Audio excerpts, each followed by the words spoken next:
Yeah, now stand and cheer for your Talking Basketball podcast. Welcome back to this episode. This is the second part of a double header. If you haven't heard the first, go back and listen to it. If you can't be bothered, that's all right. Just keep listening to this one, and hopefully you enjoy it. And don't forget, like and subscribe. I hate it when people say that. And we found it really fascinating that there's a lot of people picking up from the States to watch the British basketball.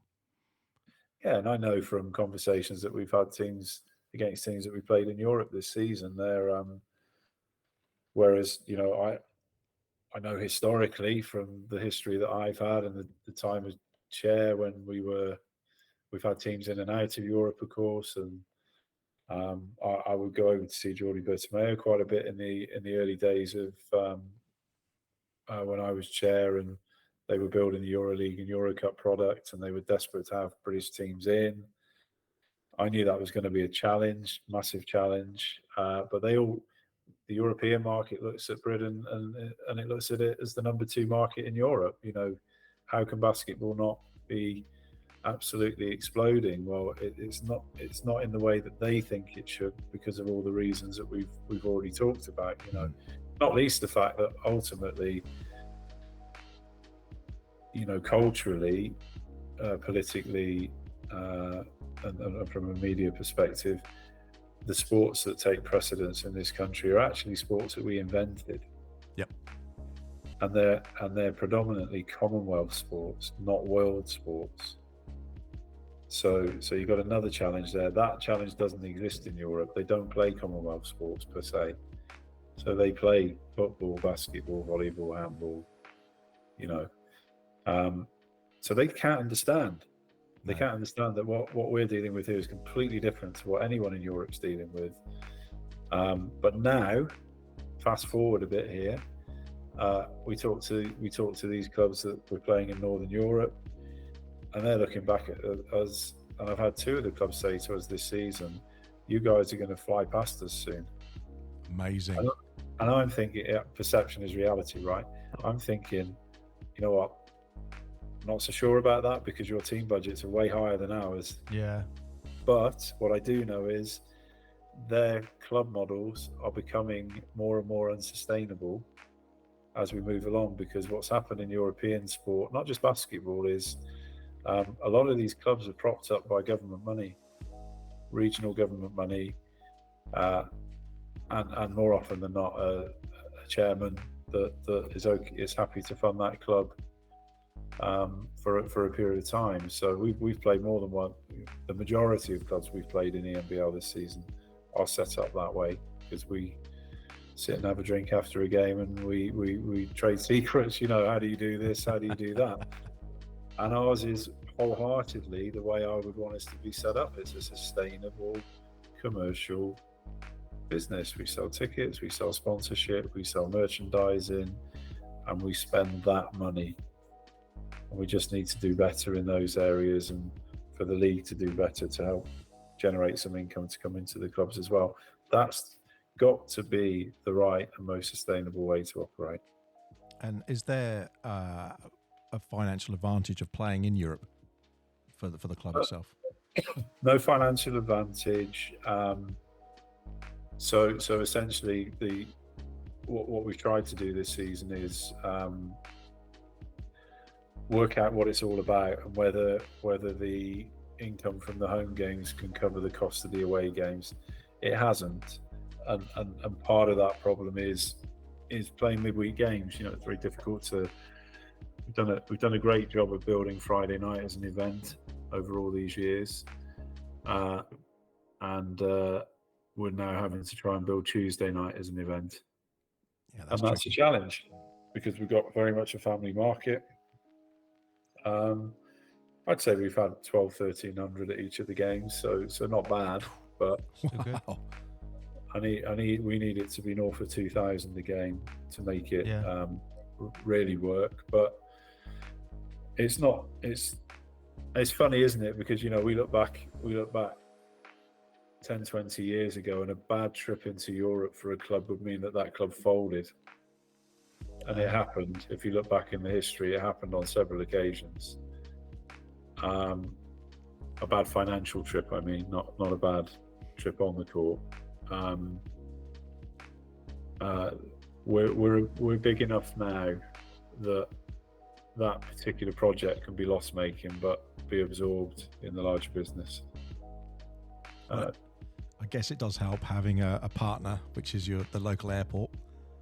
Yes, well, and this is it. I mean, I say the larger business. The larger business is successful right now because of the large number of sponsors that we now have, including Newcastle Airport.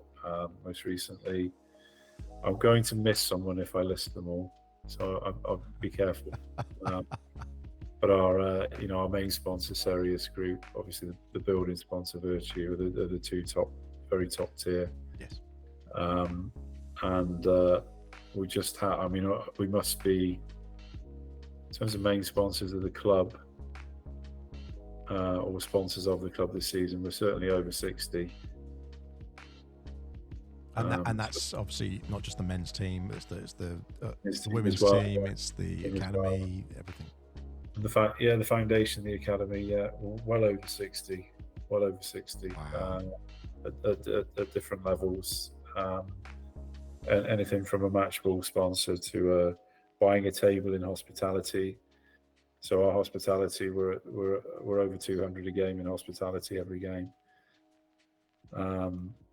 Tables of 10, tables of 4. And that was the other big part about building the building, is that if we want to build, that part of the business that's precedent in football and rugby and cricket, then you can't do that if you haven't got a room to entertain in and a bar. Mark, we need to go up to Newcastle. This sounds great. We've got a bar. As soon as I said bar. The other services they provide are paramedic services, I believe, aren't they, Paul? Oh, okay. Oh, we'll come into that in a second. But do the players come to in the VIP bit or by the bar and get pictures taken? That's brilliant. They do That's after brilliant. the game. Yeah, we feed the team after the game. The women's team on the men's night are in hospitality most games as well. So a fan can come, have a nice meal, have a drink, watch a good game of basketball, then meet Ricky McGill after the game. Yeah. Yes. That's great. So That's great. Even on the small scale of what you've done with our local team, what Paul does with the local team. This is NBL Div 3. There's people who we just entered, but doing the sound effects, the noise, and everything like that, and making it an atmosphere that people want to come to. There's people who just go for the enjoyment, not and the entertainment. They're not huge basketball fans. They're just enjoying the atmosphere. So if you then say you can have a beer afterwards, you can actually go eat something. You can meet the players. Yeah, that'd be great. I mean, just give you an example. I think listening to the games, I mean, it's a little difficult sometimes on TV, but when you listen to the games, I think Newcastle are one of the teams that would be similar to what we've done here.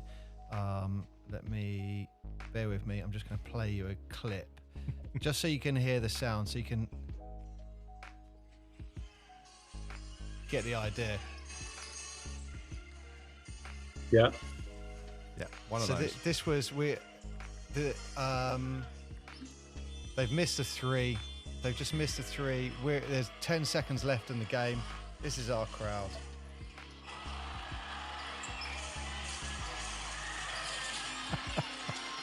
He hits the 3 to go to overtime.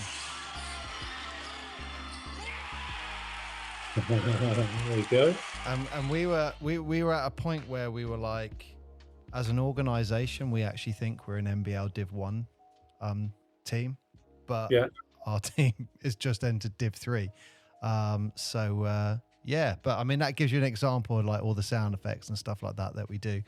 But yeah, we've got a great, I don't know what you'd call it. It's just getting that atmosphere. It's a hook. Yeah. We've got Haribo. So what we do is, if an away player misses 2 free throws in a row, we get loads of Haribo, throw it into the crowd, stuff like that. So what it's turned into is when a player goes to the line for the opposition, the entire arena is shouting, Haribo, Haribo. And it's great because if he scores, everyone's boo. If he misses, yeah, Haribo. So the only problem is it's happened. We've done it the last 2 home games. They've missed a few. And someone's missed it at some point, and the kids just or just come to you like or run to you like Haribo, and you're like, no, stay in your seats. We'll throw it out to you. Like the game is still going on, but like a cut toe to a bunch of piranhas. They're on it. It's great. Is that the one that we did for Alex? Yes. I'm just gonna get. This is what we. This is an example when it happens.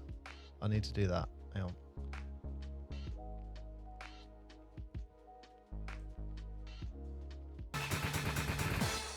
Free Haribo coming out right now. It's all kind of that which we do when he misses, but everyone seems to like it.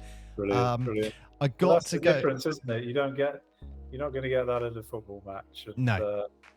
But ironically, he had to fight the league on it because because they were saying you're not allowed to do that. You can't play these noises. In-game sounds is very difficult because obviously the NBL, I would go to Basketball England.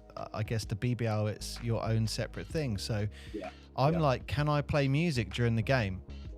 And it's a challenge because you'll have the referees go, no, nothing whatsoever. And you're like, okay, well, I spent half a day going through every document, every rule book. And I was like, there's nothing in the rules that said I can't do it. So I've just gone, screw it, I'm doing it.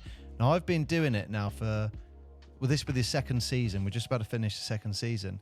But now referees are coming to our game going, I love doing your games because of the atmosphere or I'd say it's that we do that real old fashioned, typical American, like organ music. Dun, dun, dun, dun, dun, dun, dun, dun. But this is, again, a Division 3 team that if you go to an away game, there might be 20, 30 people there watching. It's really funny. And they come to us and there's like 300-400 and making but noise. The aspiration is that everybody will get to that level eventually. And it should be, what you're doing should be held up there as the way to move forward, because you cannot build, and we're back to the infrastructure conversation. You can't build a club without bringing people to the game. We do an awful job, and we have done in this country for so many years, at building indoor venues without seats. Sorry, we do a great job of building indoor venues without seats.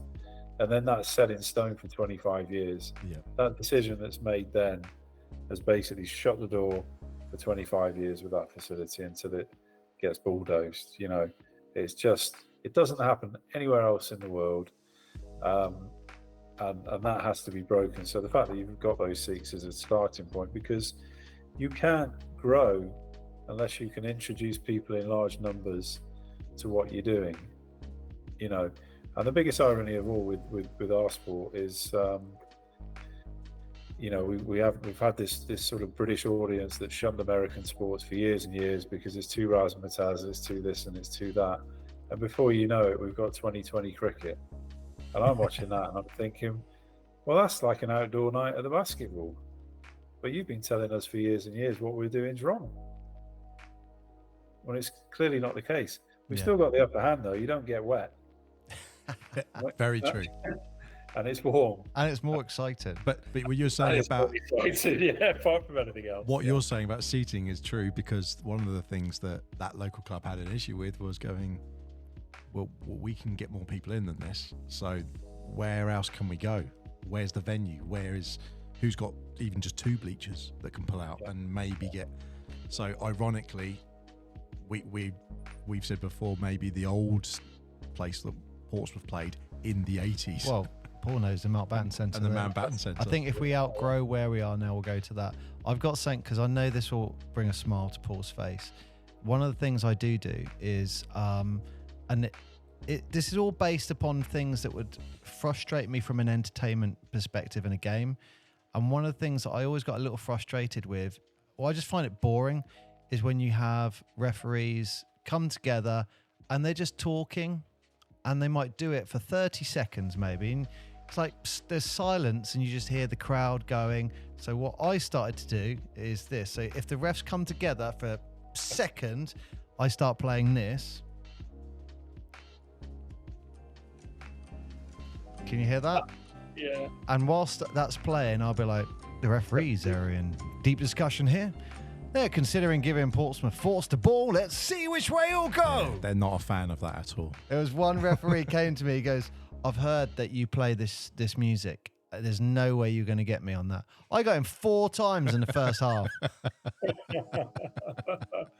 That's all part of the event as well. And, I mean, referees will tell you I have my problems with them from time to time, but I would never be a referee. It's a tough job, It's for them to be travelling up and down the, in the different ways up and down the country for us, spending whole weekends to largely get booed by the crowd. Is a thankless job, isn't it? Absolutely. It is a absolutely thankless job, and credit to them for doing it.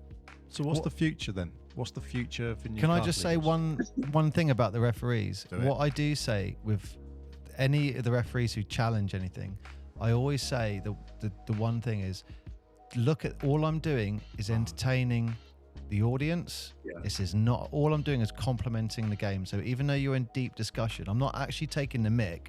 I'm giving everyone else something to focus on and just have a little giggle, have a laugh, just so they're not watching you talk for a minute. Yeah. And just keeps the game going. Mark, apologies. Can I just go back to something Paul said about 20 minutes ago? Because I looked this up, and I'll tell you what, I'll say it because I don't care, but I'm just on BBC Sport. Do you mind me saying this? It is embarrassing. So just looking on BBC Sport now. So when you go BBC Sport, basketball isn't in the standard list. You got football, cricket, Formula One, rugby union, rugby league, tennis, golf, boxing, athletics. That's the list. You have to go all the way to the right-hand side, and then you've got a list of every single sport ever invented. I think basketball is in there. So you go, brilliant. I'll click on basketball, and what's the first thing that comes up is NBA. Everything's NBA. To be fair to them, they actually post. It looks like most of it is videos, but they post more stuff than Sky Sports do, more consistently. It looks like maybe one a day. And God, I post more than one a day. I mean, it's not hard, but is it? It's. I mean, there's one about women's BBL Caledonia. Everything else I can see is NBA, and this is the bit that's embarrassing. When you look at the scores, all I can see is NBL at the moment. Let me go back. Saturday's game. No, actually, they have. To be fair to them, they have got some BBL fixtures. But when I go to the tables, this is what is embarrassing. First thing that pops up, NBA. Okay, we're in England. I want to see the BBL. BBL Championship League is in there, and it looks okay. This is the embarrassing thing. You've got the BBL Cup. So I'm going to click on the BBL Cup, and I've got the latest standings from the 23rd of November 2021. Yeah. That's for the BBL Cup that doesn't exist anymore. Yeah, it doesn't exist, does it? That's embarrassing, isn't it? That's good because we won that season. So you hang on. So you won the cup that season. So that means you sort of like bowed out as no one can ever beat you as those champions. Yeah, don't ring them. So to my point, and I need to clarify this as well, because we actually across the board are all really well supported by BBC in the regions. They can't do enough for us, BBC North, but BBC centrally have constantly been a problem. I'm getting a bit old in the tooth with this now, but I've spent 20 years on and off trying to engage better with them, have them better engaged. They were our partner for a short period of time, 2-3 years, not so long ago. We were our games were going out on BBC Sport Live website, and the coverage consequently on that on that page on the app was slightly better now than it was then. But historically, if you go way back to days of teletext and whatnot, all of the results would be on when BBC Days of teletext. Teletext. Yeah. Wow. That's going back a long way. I remember that. Wow. But that was the standard. That's where we've dropped is on teletext. You would have all of the National League results all the way through, and people would be ringing them in nationally, and D3 would be on teletext. Would be on the BBC's teletext page, and then you flip from that to internet, and it's kind of disappeared slowly but surely. And if we petition really hard, whereas we have where we have done in the past through the All Parties group, we had a period of time where they did concentrate on it, and the minute you take your foot off the gas, it disappears, and now it's gone all together, which is really sad because as effectively the state channel of this country, they have a service to provide for all the key sports, particularly all Sport England are funding to profile the top end of all parts of the domestic game. And I think you only need people to turn up to a one Barcelona game. They turn up to one game 100%. in Newcastle, London, Caledonia, and they'll go, right, this is big. Well, I don't have to go to This London. is big. I mean, don't promote them anymore. Hey, they got a 6,000 arena. I know, but That's what I'm saying, They don't but need the promotion because it's the only people who seem to get promoted. If you're at these games, you can feel the excitement, and it's 100%. And even on TV, like the Sky Sports Arena stuff, I love. I just want more consistency. With it, it's like I think they say they've got like 20 games on Sky Sports, and that includes men and women's. But it's like, hey, you're getting like 4, 5 games, 4, 5, 6 games a week. Yep. It's like, look, I came back from Australia and I was really jet lagged, and it was 4 a.m, and I put the TV on, and I watched darts for 45 minutes on Sky Sports News. And at that point, I was just thinking, why isn't the BBL on? You've talked about darts for 45 minutes. Come on. And that's when I wrote my email, like my 2-paged essay to them. And if you can talk for 45 minutes, just talk for 35. Yeah.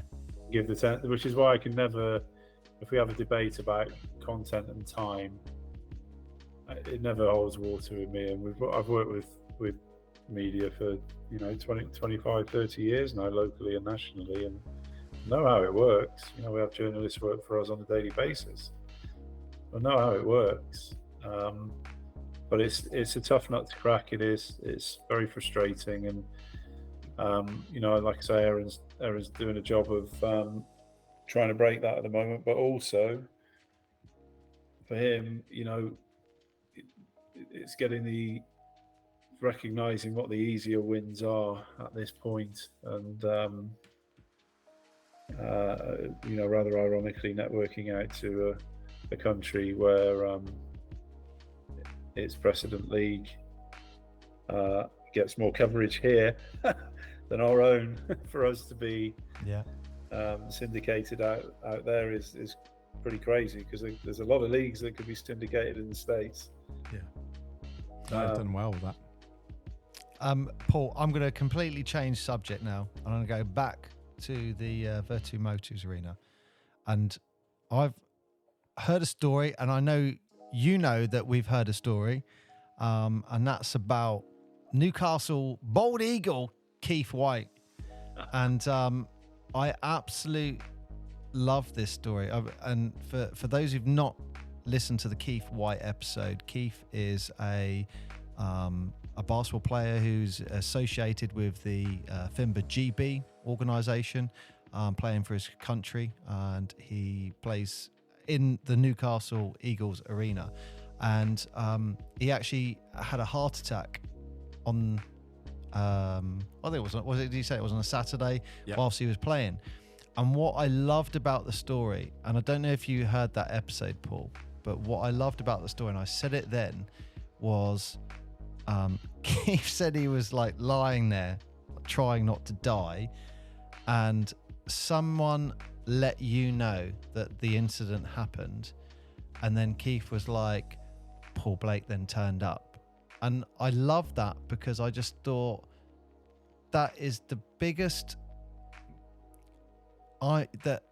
example that this is your club and someone's had a heart attack that you know, and you're taking complete ownership of that situation. You wanted to be there at that moment with Keith, and you even drove him to the hospital, right? Well, I didn't. Rico drove him, one of the other Bold Eagles guys, but I was in the back of the car with the defib just in case. So we've got a defib at the venue. I just said, look, I'll take that. We tried to get an ambulance, and they said it would be like 3 hours or something, and the RVI's 5 minutes up the road. So we just said, look, he's not looking good. For good or for bad, let's stick him in the back of the car, take the defib, and we'll get him up there in 4 or 5 minutes. You know, what's the worst that could happen? Yeah. So so that was a Bold Eagles session. I probably should have been at the Bold Eagles session playing, but I'm too lazy. So I wasn't there. I was at Screwfix. I was at Screwfix buying some DIY stuff, and I got the call. So that is brilliant.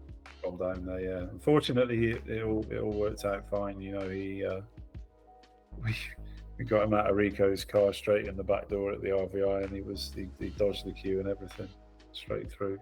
Brilliant. Obviously he's playing again now. You know, which is fantastic. You know.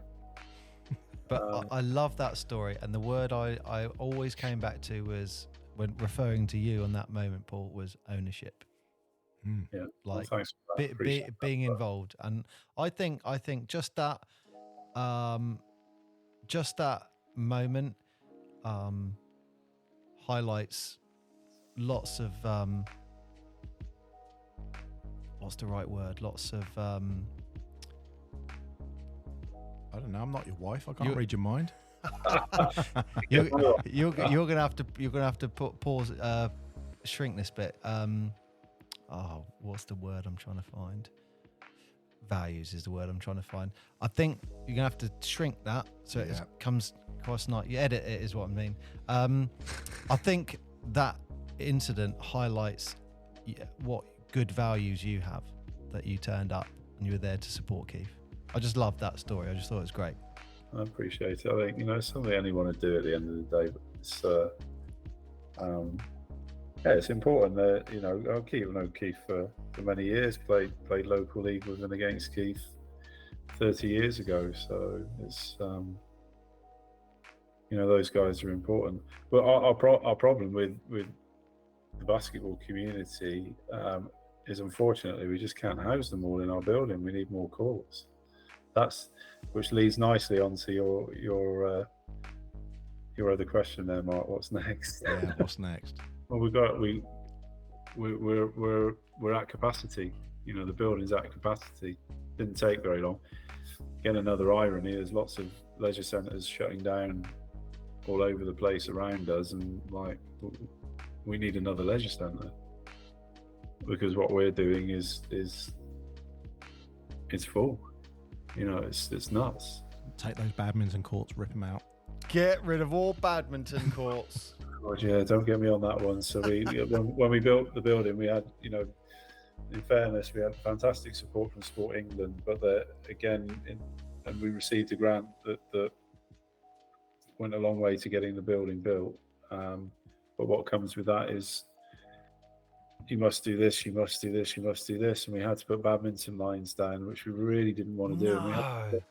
And it's on the 2 end courts, so it doesn't massively affect things. We're not multi-lined. We literally got basketball lines, netball lines, volleyball lines, and badminton lines. That's it, nothing else. Could you have put them in the car park to get away with it?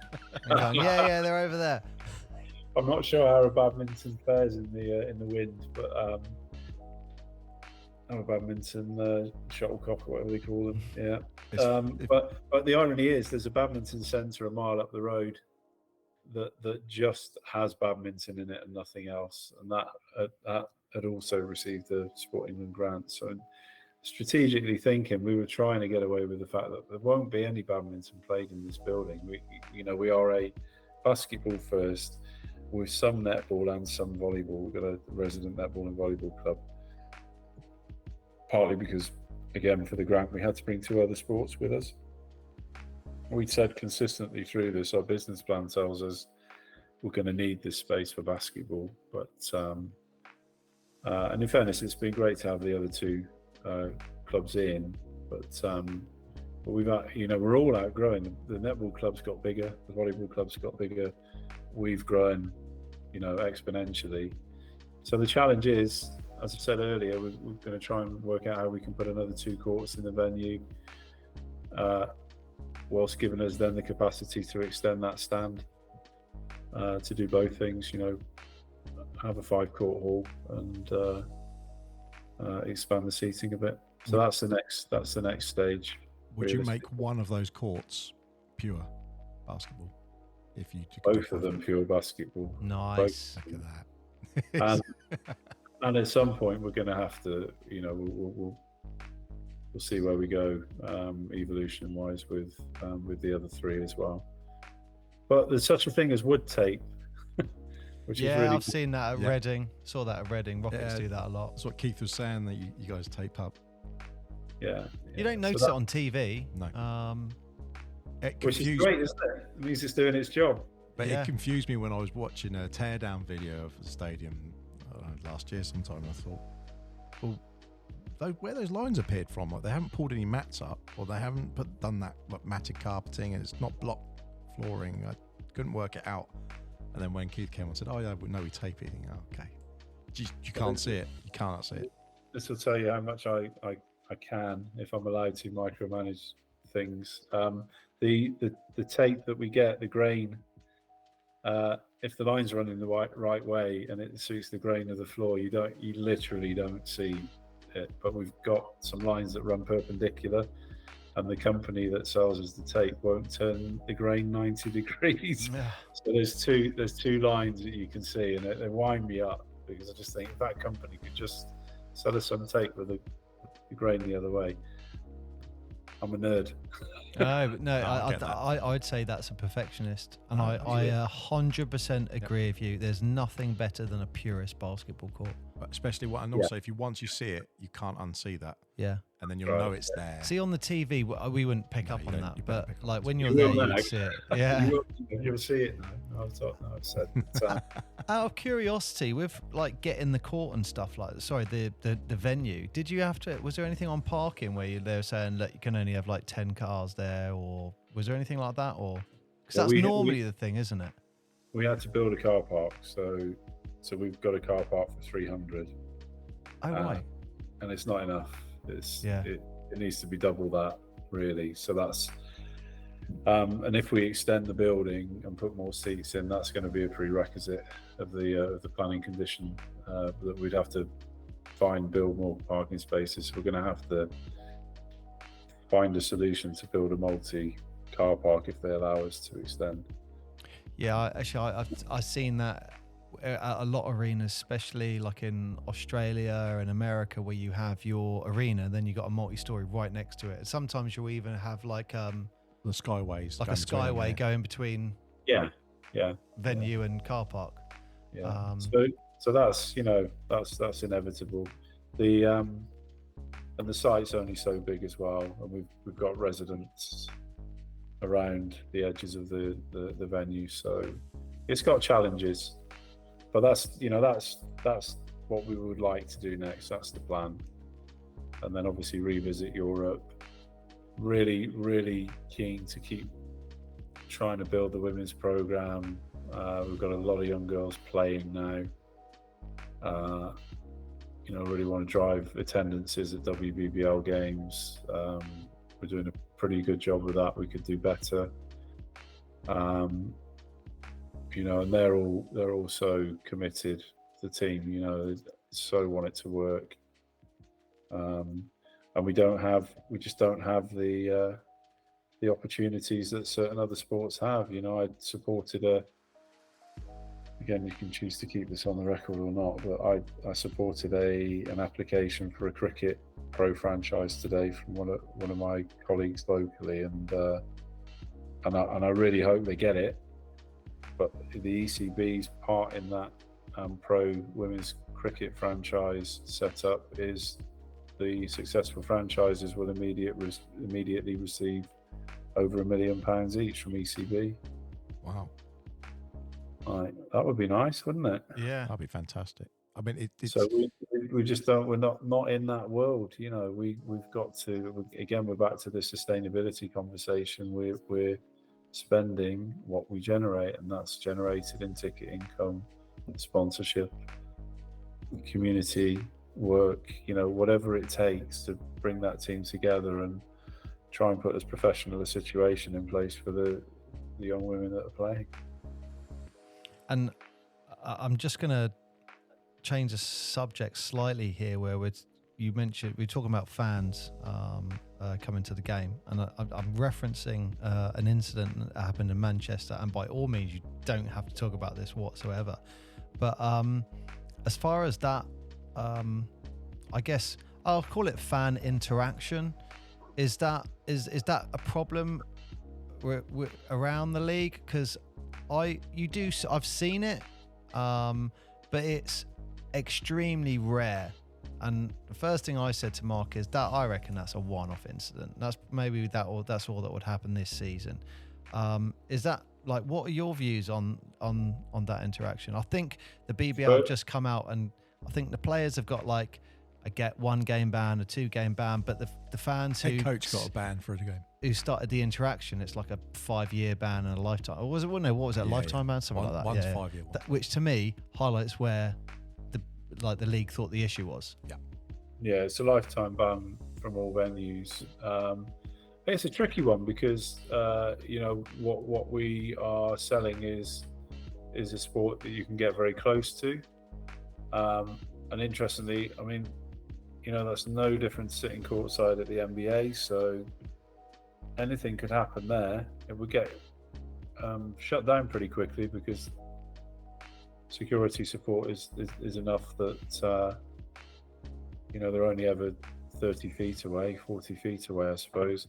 We've had a few similar incidents, and our security protocols on match night are pretty tight now in terms of the stewarding around the court, to the extent that one of our stewards actually stopped one of our media staff from going on court just as they were about to be in front of camera a couple of weeks ago. So he was only doing his job, and I'd rather we be in that situation than the alternative. So he's doing his job too well, some would say, but that's the problem. You'd rather have that than.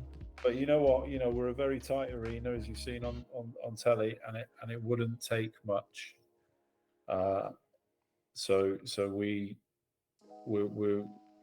extremely aware of that situation and aware of where we're placing stewards before, during, and after matches. Is it foolproof? Is anything foolproof? No. Not when people are involved, no. I do feel for the players, and I'm sure you've experienced it, I've experienced it, where people who are watching the game can say pretty much anything they want to you, and it's as a player, it's you cannot react whatsoever. And I think that's a really hard position to put for anyone to be in. Yeah. But I think fans have got to realise, come on, you can't. You can get passionate about it, but there's a certain level you can't cross, and people know when they've crossed that line. Yeah. But there's always the chance that there's somebody that will. So yeah. So all you can do is put the protocols in place, look at what common practice is in other sports. Ours is definitely a bit different because of proximity to the court. Unless you're in a venue like we used to be in at Newcastle Arena, where essentially you're playing on an ice hockey yeah, you're right then.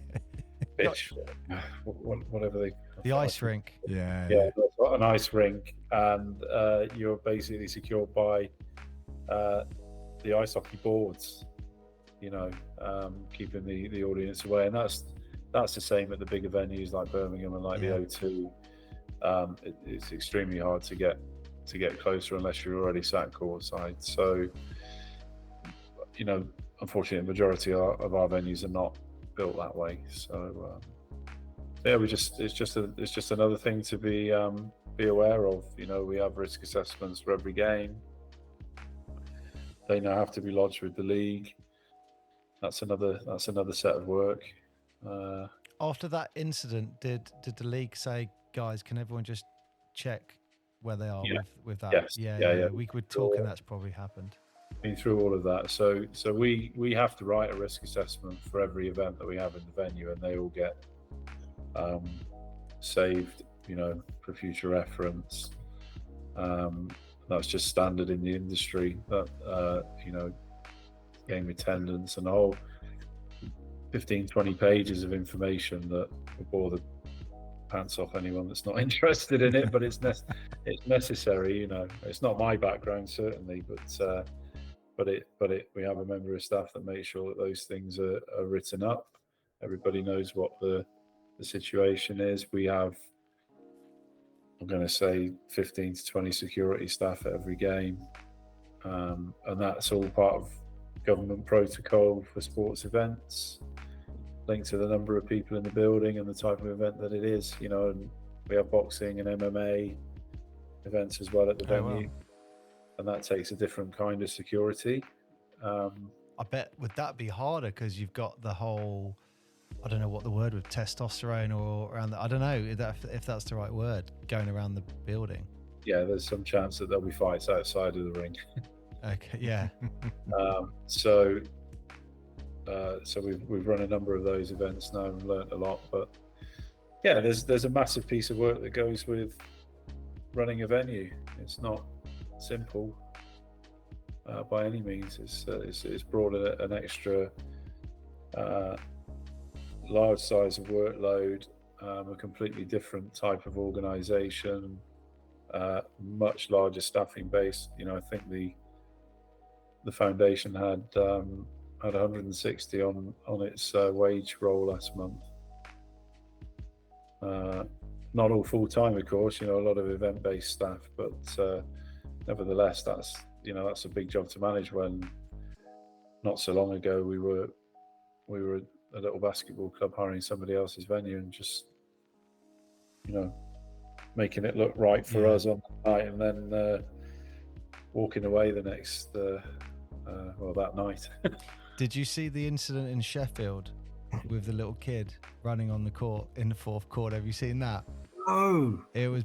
I actually think it was one of the highlights of the week for me. It's good. It's I think it was Sheffield versus Leicester, and in the fourth quarter, I want to say 8:20 left in the quarter. This little kid, I mean, look, it's every kid's dream. He's got a Jordan top on. He runs on the court. And you see it, I just burst out laughing and went, brilliant. And the thing that made me laugh even more was his mum's running after him. Like, stop. And then she grabs hold of him. The game stopped. Look, I actually think everyone kept their heads. Referees just stopped the game. All the players were like, okay, game's been stopped. Fans on the court. Mum's taking him off. And we're just going to carry on playing now. It wasn't an issue at all. But all the people looking at the kid were just like looking and going, legend, absolutely legend. And the mum was just like embarrassed as hell. It was a great moment. It was brilliant. And at the same time, after what we were just talking about, you can imagine the teams there just going, oh no, we've just written this report saying, yeah, we've got anything covered. We've got to do another thing. And then some little mini-me's run on the court. But he had his Jordan jersey on. And it was like, look, anyone who's a parent knows that feeling where you're running after your kid. No. You cannot run on that football pitch. I think the moment would be, oh, look at that kid. Oh, it's mine. Oh, no. That's my one. Check it out, Paul. You'll like it. It's one of those things, though, isn't it? It's, I've probably operated how many games over these years? Certainly over 500 home games. And that's never happened. Wow, never say never. I've never seen it. But never say never. Never and that yet. includes, long periods of time where we've had kids on the court at half time. We have all of the kids' interaction with like daft things like chuck a duck, and there's a lot of movement around in the building, so there's always a high chance of it happening. So these things are definitely rare occurrences, fortunately. Yeah, but I generally thought that was a real light-hearted moment. It was. And it was just really like good. absolutely light-hearted, harmless, and it was like it was just funny to see. The only thing similar that I've seen in Portsmouth is the mascot running on the court during the game when he's not realised that the game's still playing, because the refs, he's heard a buzzer for the 24-second clock, and he's running on, and then all of a sudden it's like, get off. So it's there's who is in the mascot outfit for Portsmouth Force is a big secret, but I'll say it's a young man, so it's he's not completely aware. He hears a buzzer and he's thinking, brilliant, I'm now going on doing a dance, let's go. He's oh, hang on, the game's still going on.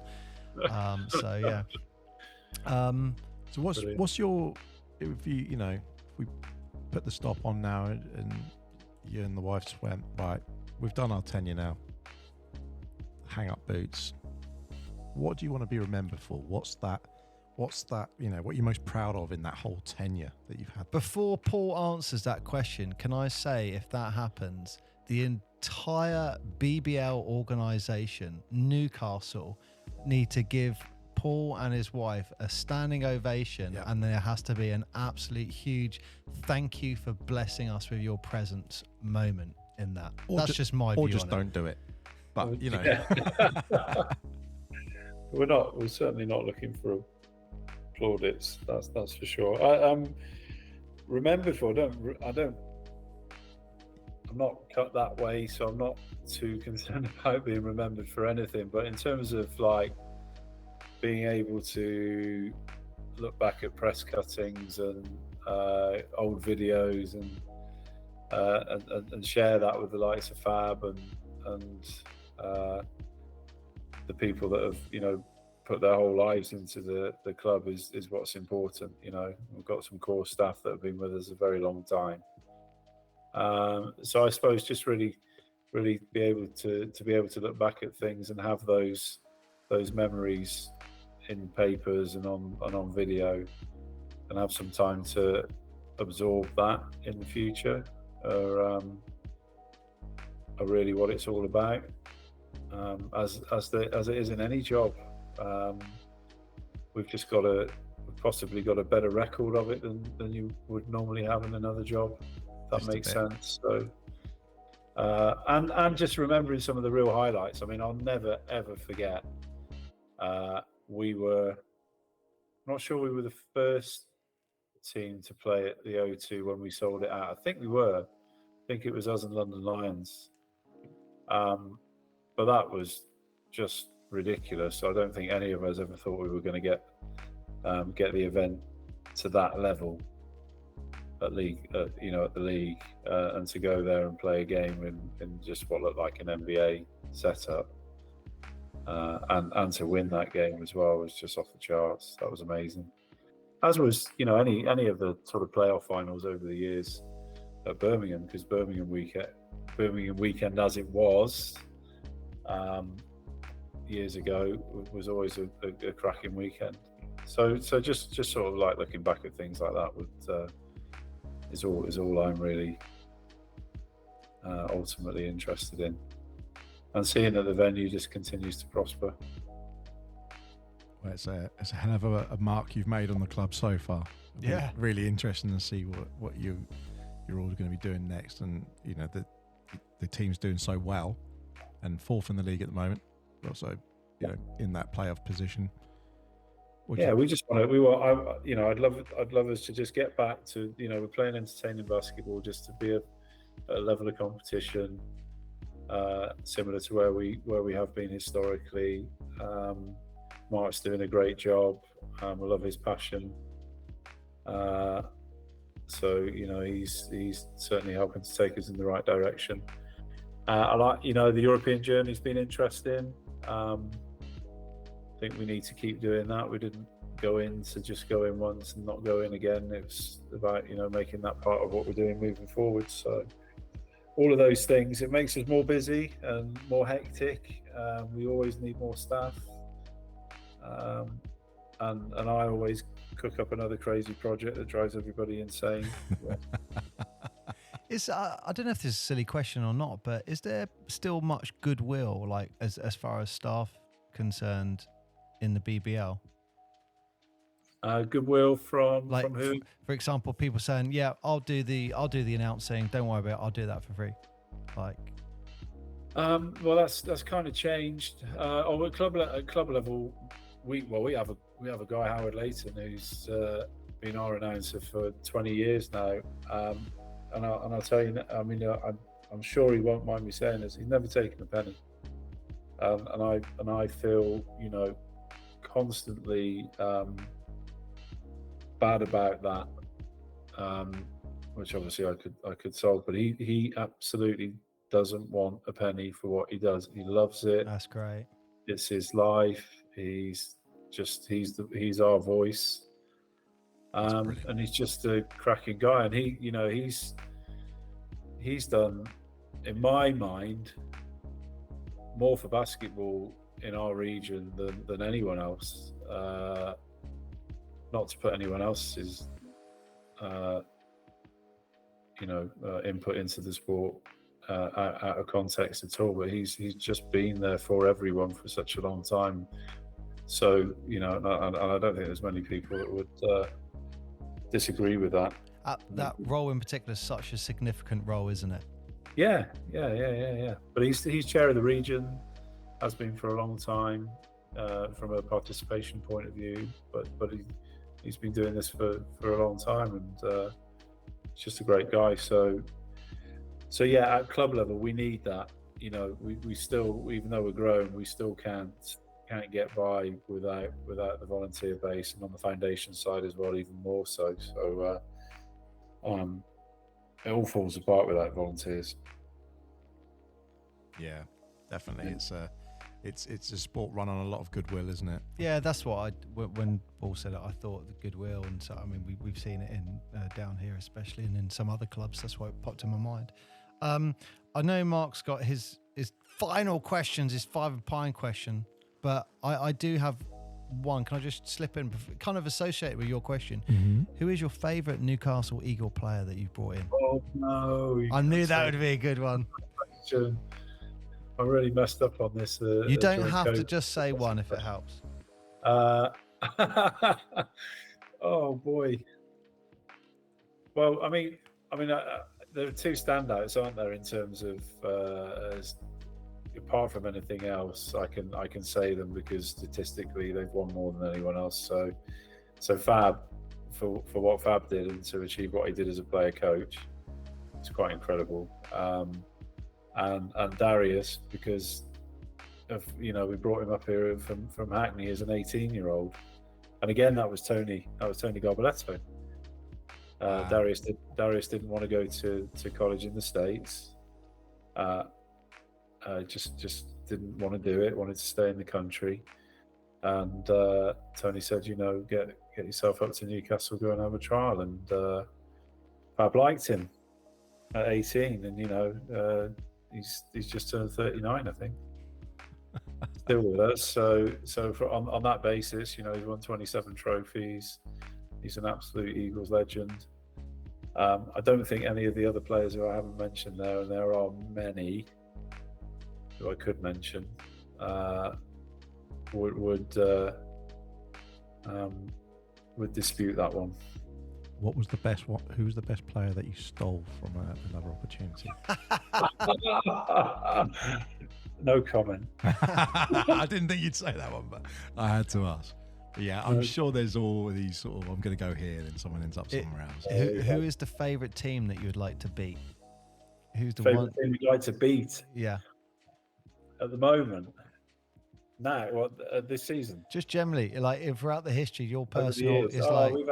We've had some great. I mean, we've had great battles over the years with Sheffield. We've had great battles over the year with, and that goes back to Chris's days. Great battles with Leicester, of course, in more recent times. Great battles with Caledonia, previously Rocks. That's always, there's been a grudge match there for many years. All good humoured.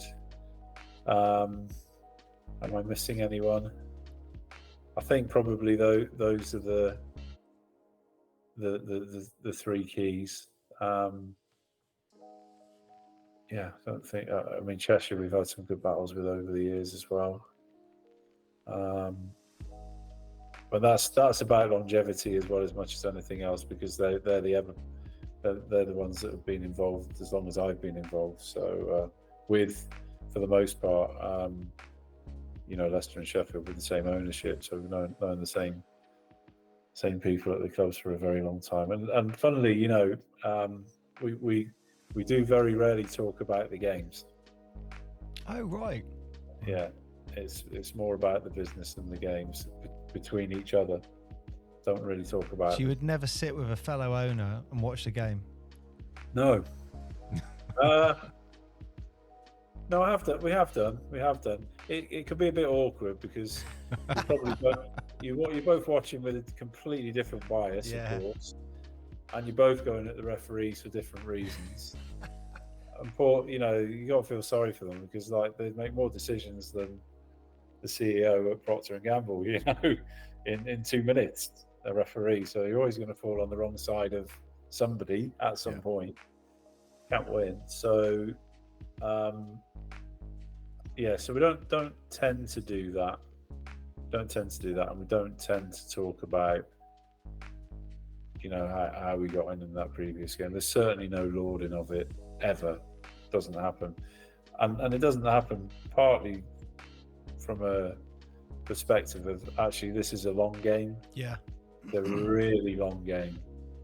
What happened in our result last week against Leicester has no bearing in 3 years' time, and the one that we lost 7 years ago has no bearing now. That makes sense. So yeah, absolutely. So to make a thing of any of these games at any point in time is a fool's errand, really.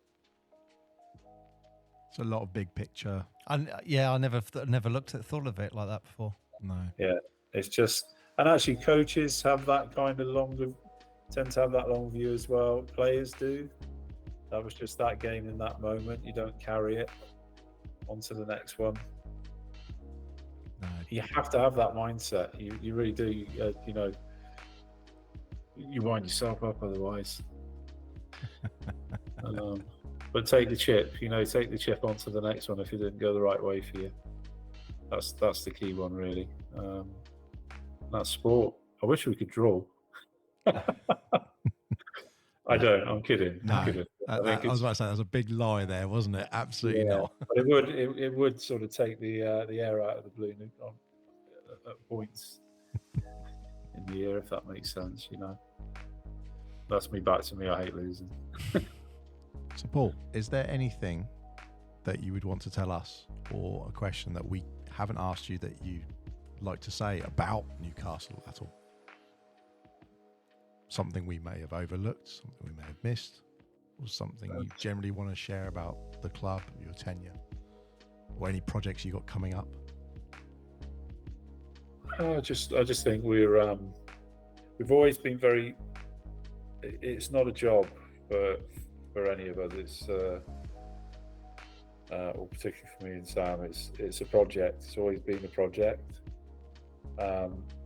So I think we've covered most parts of that. In terms of what we set out to do when we took the club over, in the most part, we've kind of achieved most of what we thought we would have loved to have achieved.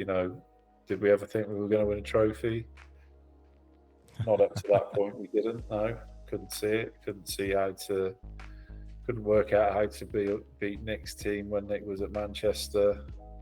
Took them close in our first season, I think. We lost by 2 at home to them in a game. We came second bottom that season. And even though we only lost by 2, I still don't know how we'd ever have won that game. Haunting you. But you just keep working at it and you find a way to win. And then when you start, if you ever get into that lucky position of continuing to win, you then start to think, well, I'm never going to lose. So that whole winning-losing thing is intriguing. Keeps you involved. But I suppose all I would say is we're just always trying to keep it fresh, because ultimately what we're doing is we're going around the same lap every year. The running of a season is the same, but what we're doing as a project is we're trying to bolt different things on, and new things, go off in different directions. Trying to change the politics, trying to build things, trying to go and do things we haven't done before. Europe, building the women's program, and just trying to be as flexible as possible and deal with challenges as they hit us. Get through them. And that doesn't stop in the off season either, does it? I think it's worth mentioning, because a lot of people only see the seasons and don't see the work offline, should we say? Yeah, no, we disappear off on holiday for 3 months. Yeah. No, that doesn't happen. There's a lot of pressure in August, a lot of pressure. And it's even down, I talk about current challenges. Well, current challenges can even include finding properties for players to live in. Wow. Because it's actually very hard, it's a little bit boring, but it's very hard to rent property in Newcastle now. It never has been a problem in 25 years. It's a big problem now. Not enough housing. So particularly in the centre. So that's the more recent challenge. Should we, as a business, be investing in property, and have we done that before? Yes, we have. Are we in a position to do that? All of these things, lots of plates, so many plates. Running a merchandising arm. Well, somebody just does that as a single job. In another world, I run a retail outlet somewhere. Well, that's just 1/20th of what we're thinking about doing on a daily basis. And we've got events hitting us every 3 days at the moment. And then we've got other events that aren't basketball. Then we've got community events in the building. So it's never a dull day. Non-stop roller coaster. Well, you bought into it, and then you brought your wife into it, so it's totally on you. Yeah. And we like it that way. We don't want to get bored. Absolutely. Well, So Mark, do your 1 and 5 and pine? We haven't prepped Paul on this. We haven't whatsoever. prepped you on it whatsoever. Firstly, do. It's normally straight on. If you have to someone dishes a ball in, it's the one person, the clutch shot. Who would you pick? And it could be anyone. It could be famous. It could be local club. Anything. Who would be that one person, the clutch shot? And you go, I'm giving that ball. That is money. BBL, NBA. You name it. Oh man. Well, I mean, I suppose NBA would be Steph Curry. Oh. If it's a shot. It's a shot. Unless you've seen Lucas shooting those shots at this weekend. I don't know if you've seen that. The one he bounced in. That's ridiculous. Yeah, my goodness ridiculous. me. So close history stuff. But I would never look past Michael Jordan for anything else. He's the GOAT. No two ways about it. I'm just putting that down there. Wow. That's a whole other podcast. Don't even go there. Yeah. So, if BBL? BBL, yeah. Oh no, this is where I just.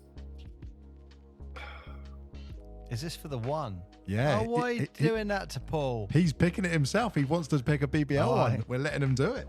I think I'm going to pass. Nah. Stick with MJ. I tell you what I will say. And again, I'm going to pick, if I pick a Newcastle player, because he just did it so consistently over so many years.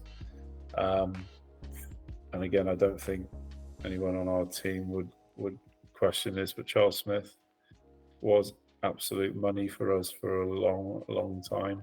He's on the list. We got On the we list, got an Charles. all-time list Like that. That's good. of all our guests. Charles Smith is on the list.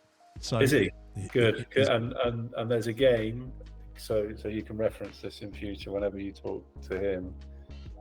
That's a standout game for us for all of our finals. He scored 37 points in a half against Plymouth in the, oh my goodness, must have been the cup final. Wasn't playoffs, it was definitely a Birmingham, so it must have been the cup final several years ago. 37 in the first half. and if you watch that, if you find that highlights of that back, he scores in every way you could possibly imagine. Just We're gonna have to ridiculous. find Right, that. we're going to have to find that. And he lost the contact lens halfway through that lad. Oh, he's just making it. That's It was ridiculous. a really good Plymouth team as well. So that's no disrespect to any of the other players on the team over how many years. We've had so many good shooters, British shooters, US shooters, Jeremy Hyatt, Bridgie. I mean, the list just goes on and on and on. Okay, well, that's good. I like that. So the other thing that you have to, the other part of this is that you have to pick your top 5 players, your all-time 5 players, and you get to put one on the bench as well. And it could be anyone. You can mix your BBL, you can mix NBA, you could have Europe, you can name it, you could have your local league, you can put yourself in. And we've had a few people do that. This could take a while. That's why we prep normally. Mark lets people know that questions, because some people go, "Oh, I can't process that." Yeah. Wow. This time of night. Yeah, that's really tricky. He seems a decisive man. I think he's got it. He knows already. He's probably got 2 or 3. That face says I've got 2 or 3 straight away.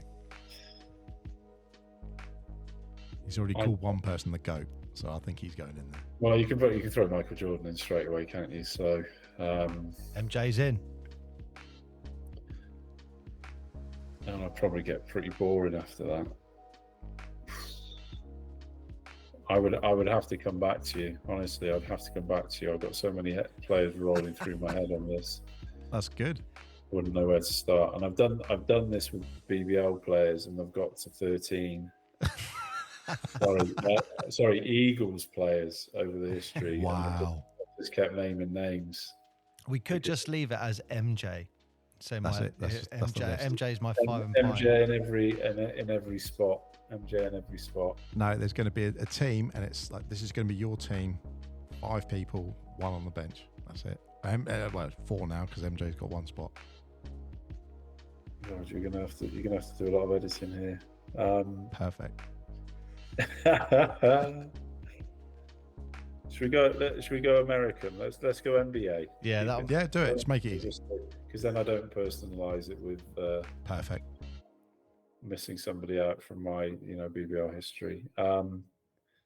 So let's think. In the post, I personally can't look past Shaq. So there's a 5. Yep. Let's go to the 4. And this is, I've got to do this on the basis of somebody that's just popping straight out that I really liked as a player for a long time. I'm going to say this just because he changed the game a little bit in the period that I was most interested, and I'm going to say Kevin Garnett. Nice. Ooh, bit KG. Love that. Yeah, because he was dominant for a period, and he felt to me like one of the first sort of loose, well, other than, I'm not going to forget his name now. I could switch that up with Sean Kemp. Oh yes, Oh, Mark, you love Sean Kemp. Rain Sean Man. Kemp.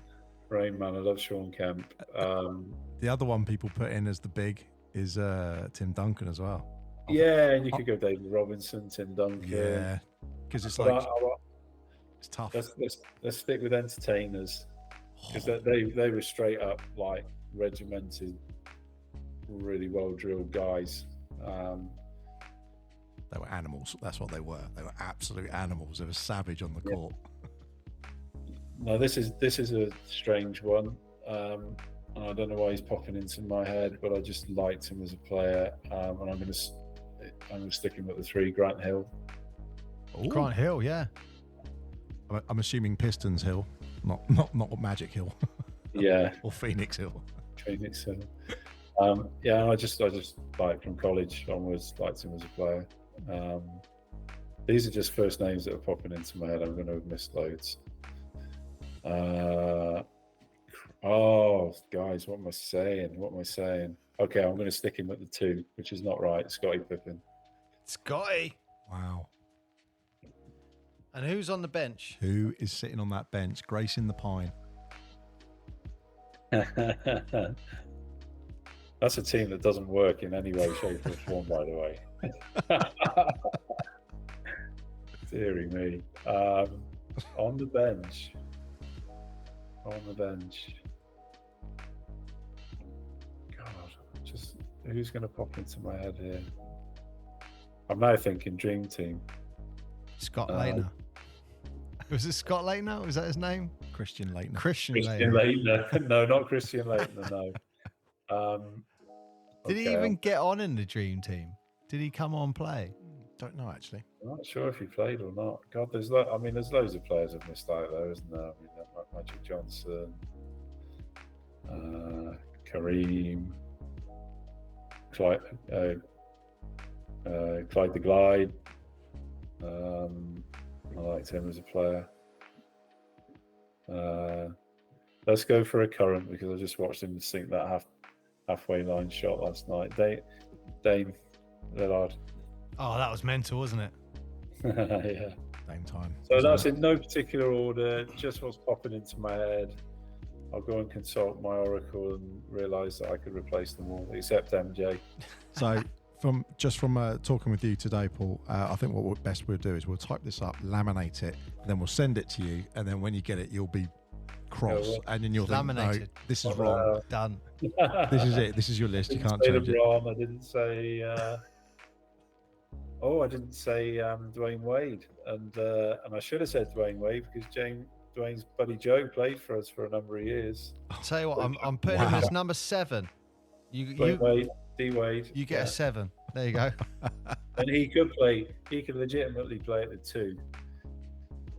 So move Scotty up to the 3, and go with KG and Shaq. We should have started with this question. This is going to live in your head rent free for the rest of the evening now. Like, I should have changed that. God, there's so many. Well, if it helps, I'm the one who picked Jordan to be on the bench, only and purely on the basis that he'd be so angry that when he did come in, it's like game over. It's all over. Yeah, it's all over. He'd iced the winner. And I'd be happy with the fact that he would just hate me for the rest of my life and glare at me. He'd just be sat on that bench like, let me on. Brilliant. Well, we've almost been going on for 3 hours. I didn't think we were going to get Paul Blake for 3 hours. No, you got some editing to do. Thank you so much, Paul, for coming on the podcast. We really appreciate it, and you know, again, it's an honour to talk to you. Absolute honour. Yeah, we appreciate your time, Thank you. and for all the information that you shared, because it's, you know, one of the things that we wanted to, you know, we love the Newcastle story and chatting with Keith and how passionate the fans were, but it's also, I want to say more than that, a lot of people don't get to see behind the curtain and don't understand what it takes to be part of a basketball club and everything. They just see that little end result, so to speak. Yeah. And the tip of the iceberg is what everyone sees. It's just so good to have you know, explain some of these things, because people just don't understand what it goes to, and especially in the UK as well, for all our listeners abroad, they just don't understand the intricacies about it. yeah, and thanks to you guys as well, because we need more of this. We love it. We love doing it. So if you can think of any people that you think we should be interviewing, send them over by all means. We've got loads in the league. We haven't had a current professional BBL player. That's our next goal. Oh, have you not? Okay. That's our goal, to get a BBL professional on. Interesting. But we've only started this podcast in October.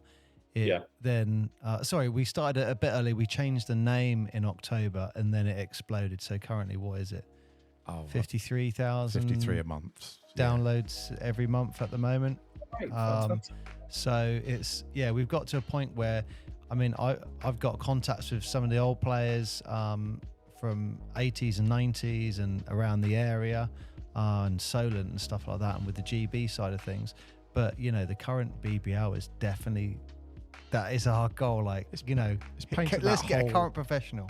We have had a professional, but he was playing abroad, but we haven't had the BBL yet. Not current BBL, no. So if you can help in any way, Paul, that would be amazing.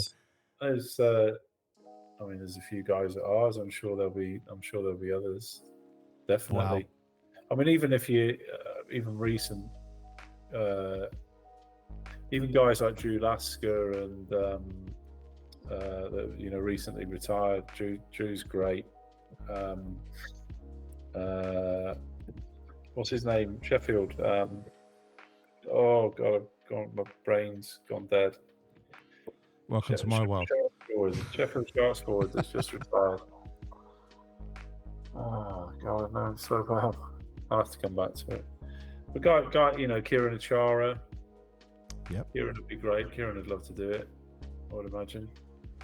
Well, I mean, that's the whole point of this podcast. Even though Mark actually came up with a name, which was Talking Basketball Podcast, and the whole point, you start talking basketball to people, you just go on, which this episode is testament to. You just talk, as long as you're talking. That's what it's all about, isn't it? And ultimately, we need just people talking positively about basketball, and get more of that out there. We've got a bit of a history of the sport fighting itself, and we've all got to get behind the same story, and petition and lobby the people that aren't giving our sport a voice. Well, everyone needs to realise basketball is the number one sport. It is. In the UK. Not badminton. And that's where we need to get it. Forget badminton, forget rowing, cycling, netball. Get rid of that. Down the rankings. Get basketball up the top. Absolutely. There you go. Wow. Absolutely. Amen to that. Yes, amen to that. Well, on that lovely note, Paul, thank you so much for joining us. And it's been an absolute pleasure. If you haven't listened to any of our other shows, go back and check them out. We've got plenty going on. We've got plenty more coming up. I have been Mark. I have been Paul. I've been Paul too.